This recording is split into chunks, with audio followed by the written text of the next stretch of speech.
Hello, friends. So, this is your last chapter on accounting principles, that is financial statements. I know it's been a while, so, yes, we'll get straight into the topic. So, what are we going to discuss today? So, what is a financial statement? Okay, so let's think of a financial statement like a report card, okay? But instead of showing marks in subjects, it shows how well a business is doing with money. Just like a school report card, okay? It has max marks, science marks, your English marks, right? A financial statement has income and expenses, okay? It has income plus expenses, okay, like how much money the shop earns and spends.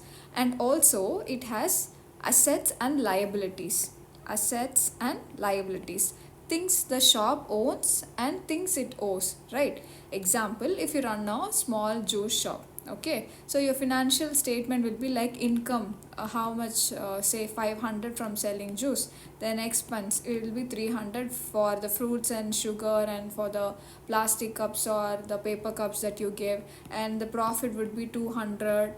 And the assets would be, say the mixer or the blender or the fridge. So liabilities, in case if you have taken 1000 rupees loan to take the fridge, like you're paying an EMI, or so this helps you know if your shop is making money or losing money, right? So in like to summarize this, how do you define a financial statement?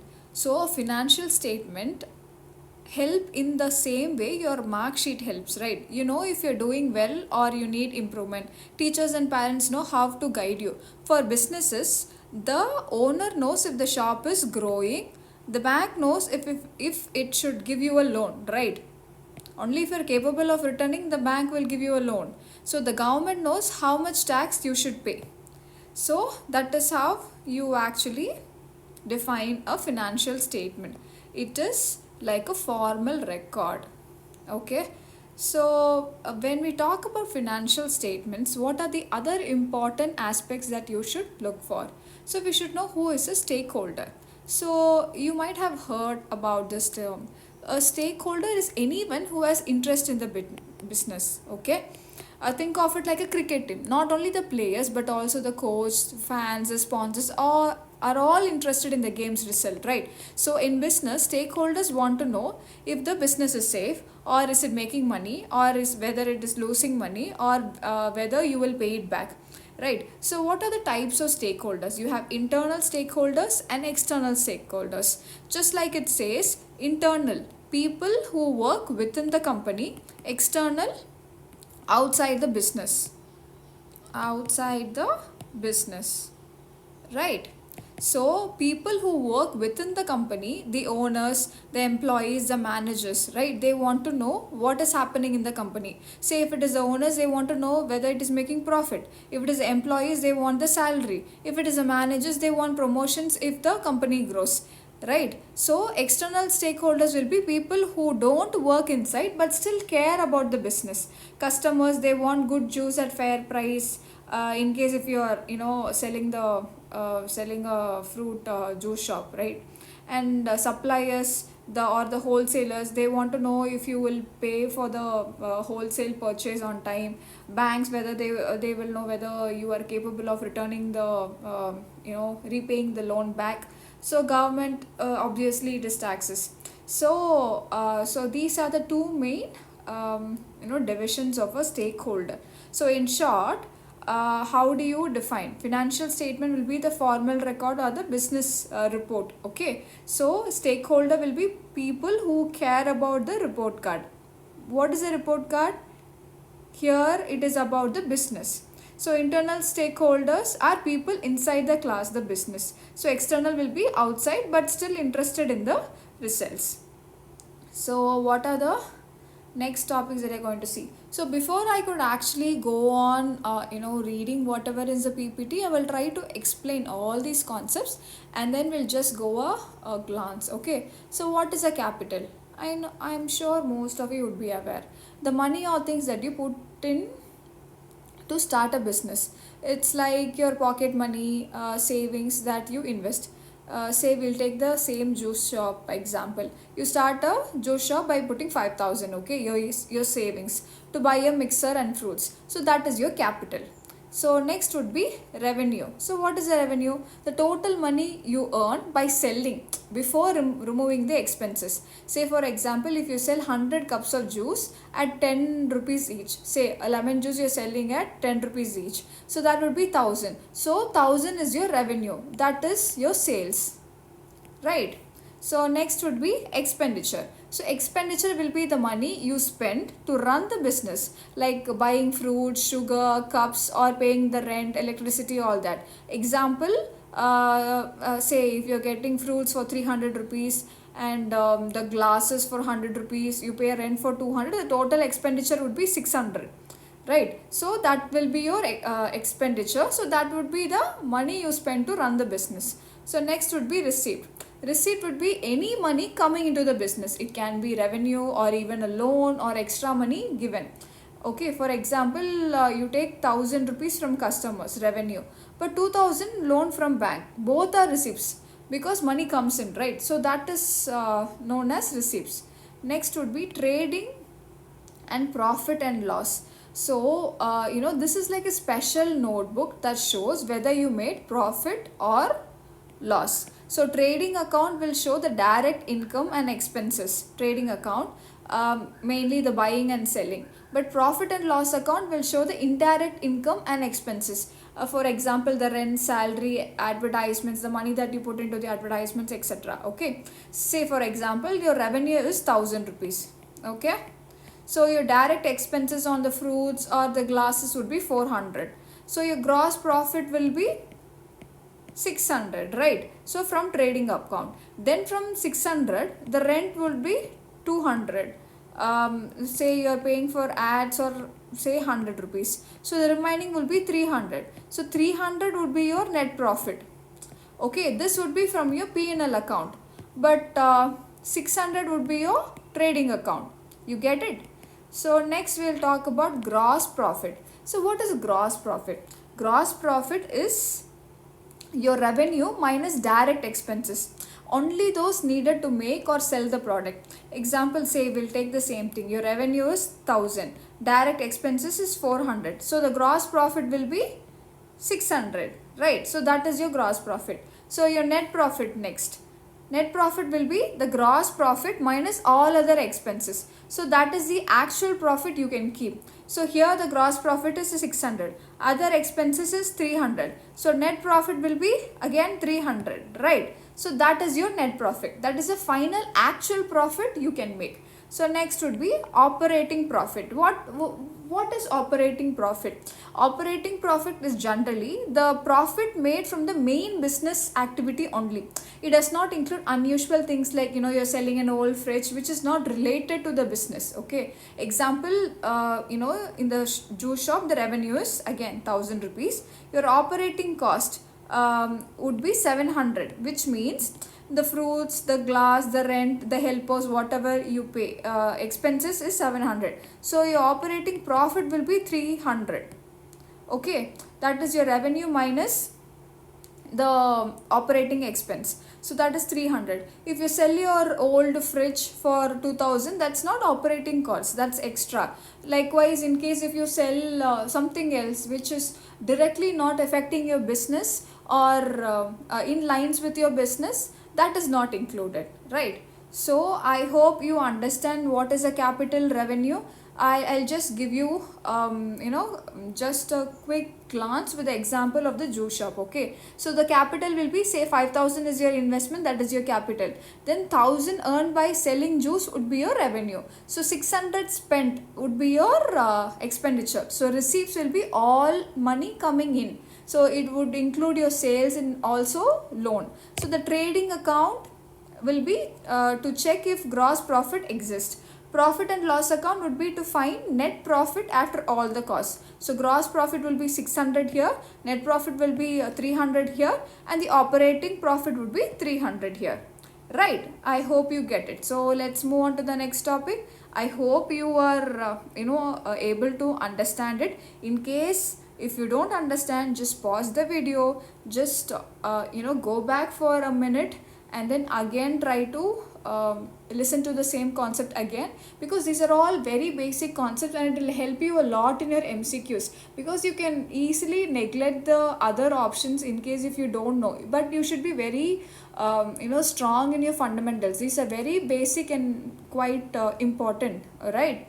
So next we'll move on to a balance sheet. I think even in our previous videos we have talked, we have spoke about balance sheet. So balance sheet is like is like a photograph for your shop's financial health on a particular day, because it shows two things: what you own and what you owe. What are they called? They are called assets and liabilities, right? So I hope you remember the formula. Assets is equal to liabilities plus the owner's capital, right?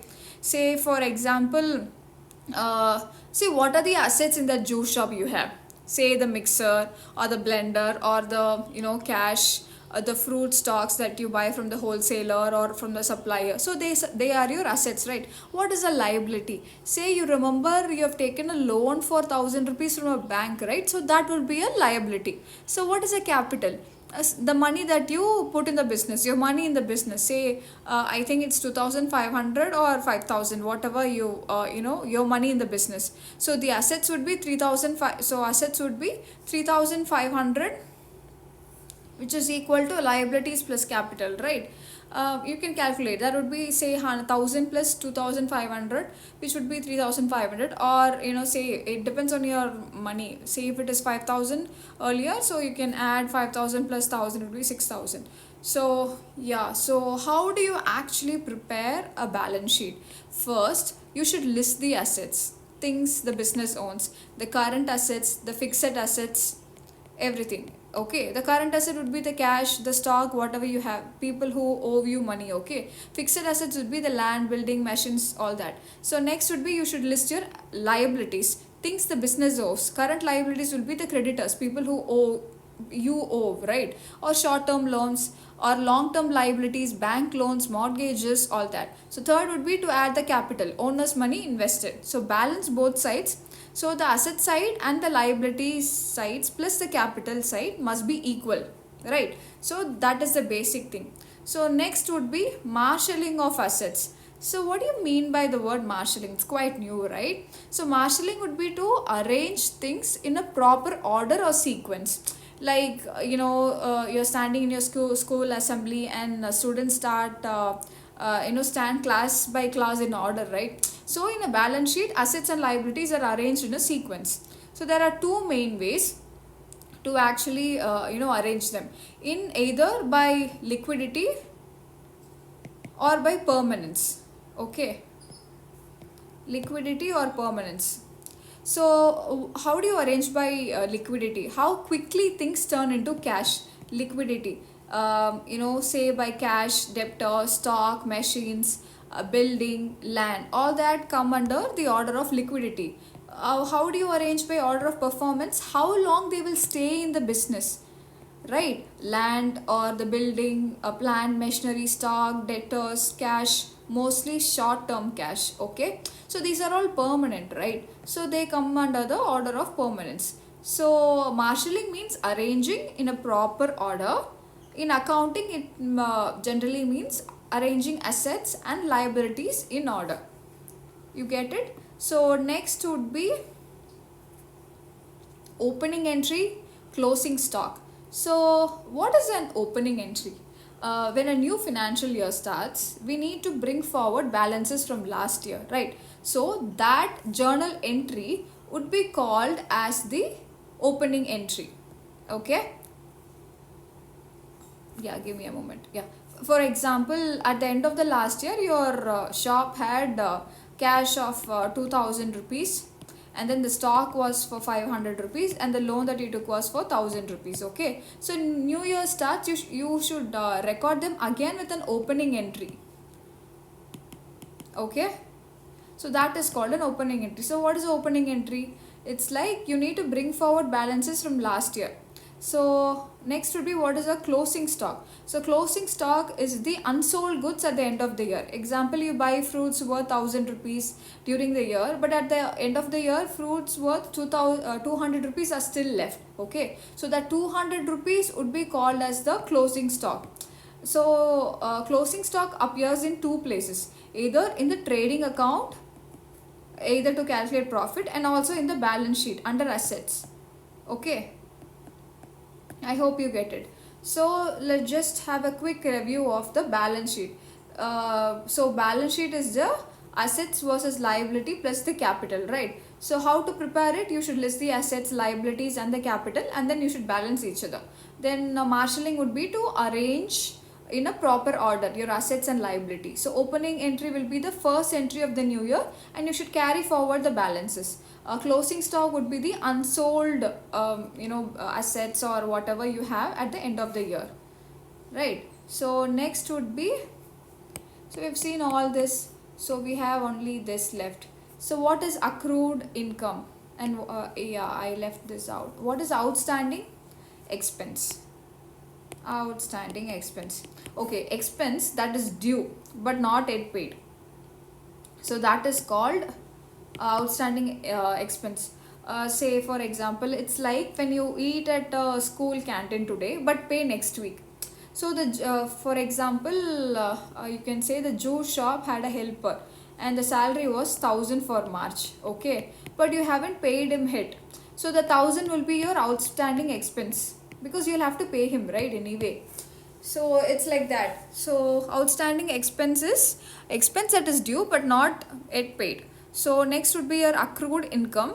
So for accrued income, income that you have earned but not yet received. You have earned this but you have not received it. Okay, it's like you finished your homework for tuition teacher, but the reward, say you will get a star. Okay, that will come tomorrow only. You get it? So it's like that.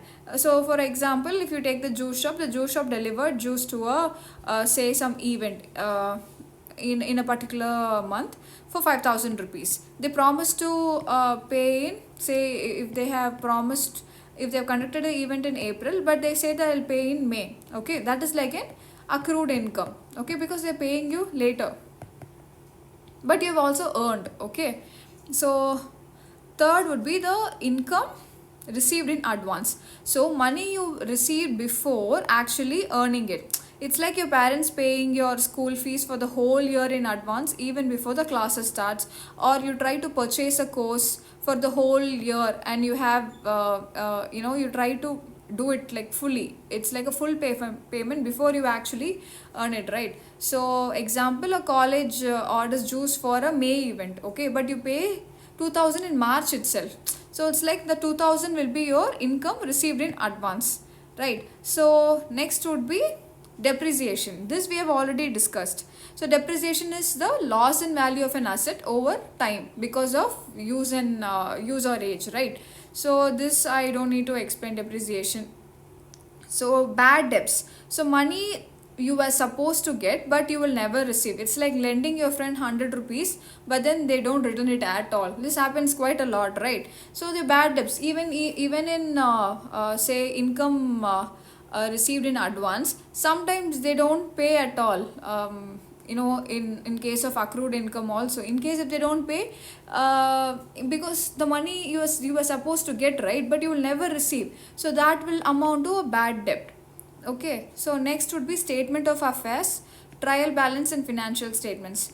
Trial balance we've already seen in our previous videos. In case you've not seen it, please go to the accounting principles playlist and again watch the entire video. So we'll see about statement of affairs.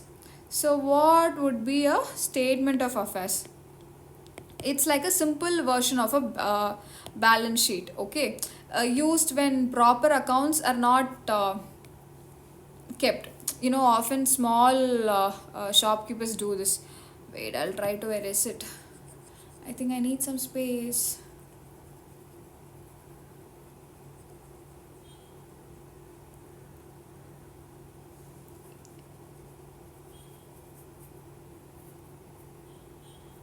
Hey guys, in case if you are stuck with any other topic and if you want me to make a video on that, please let me know in the comment section.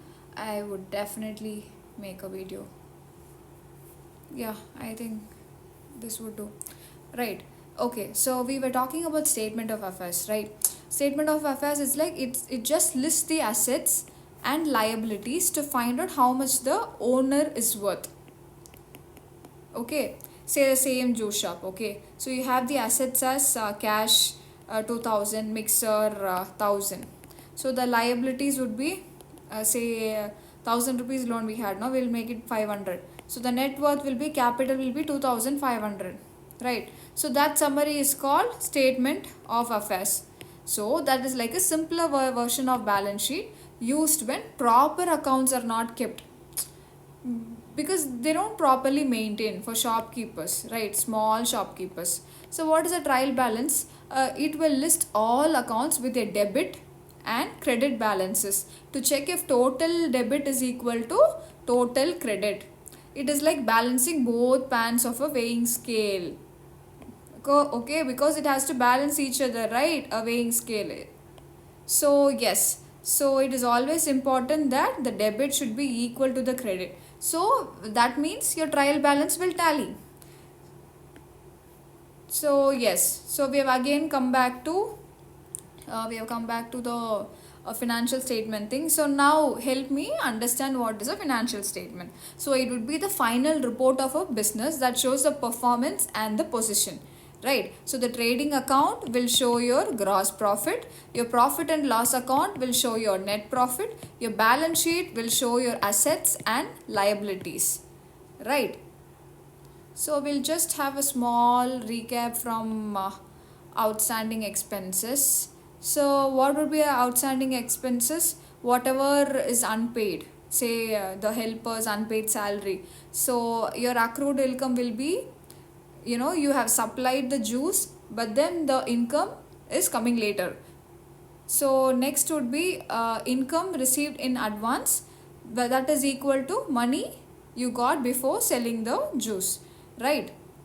I mean, this I'm just trying to help you with the same example that we earlier saw, but I hope you would actually understand. Depreciation will be the loss of value, say your assets like your fridge or whatever, it tries to depreciate in value. Bad debts is like your customer not paying. Statement of affairs would be the simple assets and the liabilities list, and then trial balance will be to check if the books balance each other.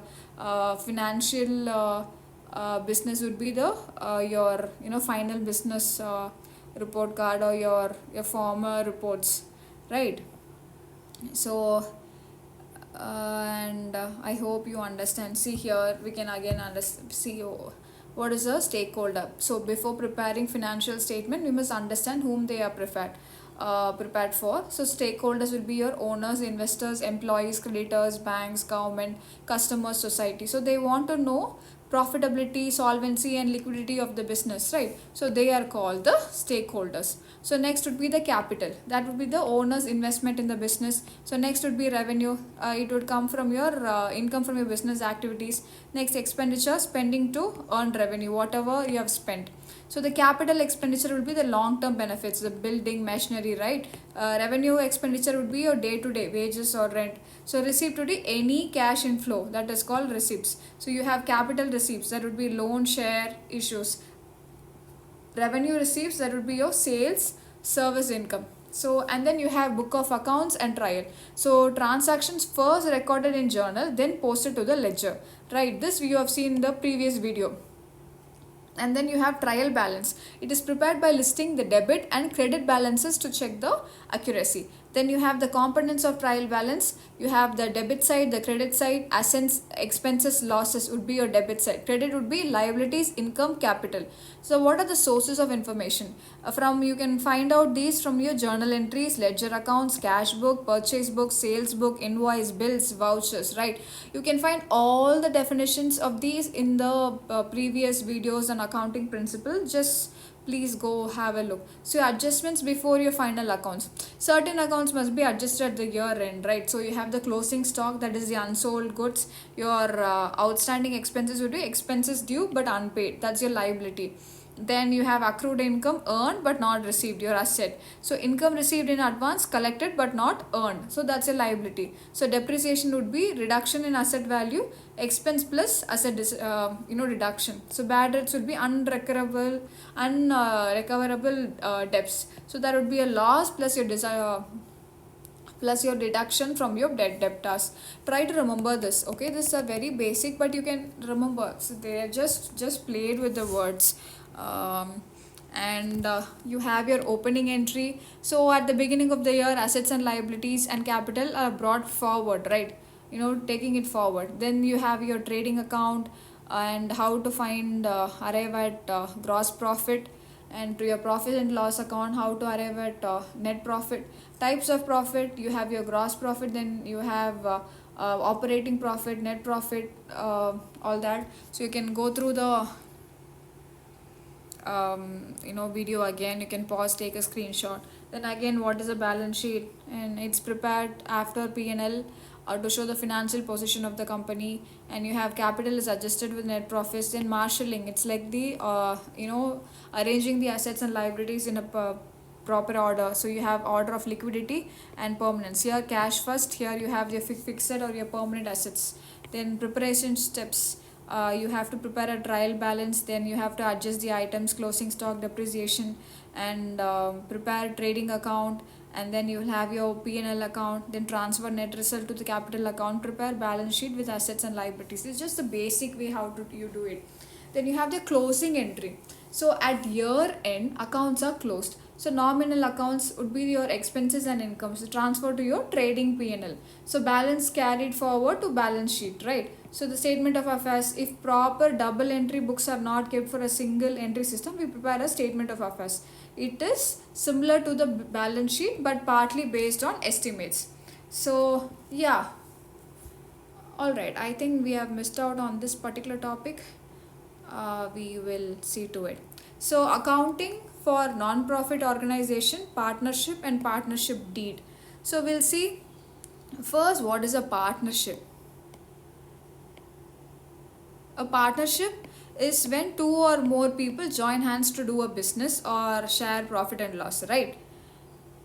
So what are the key features in a partnership organization? What are the key features? The partners' capital accounts. It shows how much money each partner has invested. Then it would be your partner's current account. Then that shows ongoing transactions, say the salary to your partner, drawings, interest, etc. Then profit sharing. Profit is divided among the partners according to the agreement. Example, you and your friend share profit in the ratio say 60:40. So your net profit will be 10,000 rupees. So you get 6,000 and he'll get 4,000. Right? So your final accounts, say your trading, P&L, balance sheet, similar to other business but with partner details. So that is called a partnership accounting, and that is how you do it, right? And also we'll see what is a partnership deed. A partnership deed is written agreement, okay? It's a written agreement between the partners that states all the rules of the partnership. Rules of the partnership. It's like a rule book for the partnership. Things that would be written in a partnership, say it might include the name and address of the firm and partners, amount of capital contributed by both of the parties, then what is the profit sharing ratio, what is the salary or commission to the partners, rules about admission or retirement of a partner, or rules if disputes happen. All that will be mentioned. So in general, that would be a rule book for the partnership. So now let's see about how do we do accounting for non-profit organization. So non-profit organization, say it's like groups like schools, clubs, charities, temples or libraries that don't aim to make profit. So the goal is to service. Their goal is service, not money making. not money. Okay, so what do they maintain? They maintain the receipts and payments account, like a simple cash book, all the money that is coming in and going out. Example would be your membership fee or donations that you do. Next would be the income and expenditure account, income plus expenditure account. So that would be similar to your profit and loss account, but for NPU, for non-profit organization. It will also show the surplus, the extra income or the loss that the business had made, the organization had made. Example, if the membership fee is collected is 10,000 rupees, okay, but expenses 8,000, so surplus would be 2,000. So all that will be mentioned there. Then now you also have a balance sheet, and also you have a balance sheet that will show the assets and liabilities of the organization. Okay, say for example, if you have a cricket club, and you will have to do the accounting. Say if you have receipts, you're getting a 5,000 as receipt, that would be a donation. Okay, and then you have 3,000 as membership pay. So here 2,000 the payment, the ground rate, or 1,000 the sports gears and everything. So you have surplus as 5,000. Okay, so that all that would be mentioned in the balance sheet. So just to, I hope you understand all three concepts. We'll write what is NPO. It maintains receipts and payments account, income and expenditure, balance sheet, and aim is to do service, right? Next would be a partnership. Two or more people run business together, profit share. They maintain the partner capital account, current account, P&L account, all that. So next would be your partnership deed. That is like a written agreement with rules, the capital, profit share, duties, etc. Right. I think we have come to the end of the session, and this would be a last video on the various chapters on accounting principles. But I will definitely come up with an video to actually give a thorough revision about the entire accounting principles syllabus, specifically focused to the EPFO exam. All right, so and also we'll have a separate session on PYQs, covering all the PYQs from the previous year question papers, topic wise. So just give me some time, I'll work on it, and then I will try to make videos on this. And from October 1st I will post other videos on in labor laws and industrial relations and other required topics. And yes, thank you. In case if you have any other doubts, or if you have any say criticisms, be it constructive, or that would help me do it better in my next video, please leave a comment. I would definitely get back to you. So until then, thank you. I hope you have liked the session. Please leave a like and share it with your friends who are preparing for EPFO examination, and please do subscribe to the channel. Okay, thank you.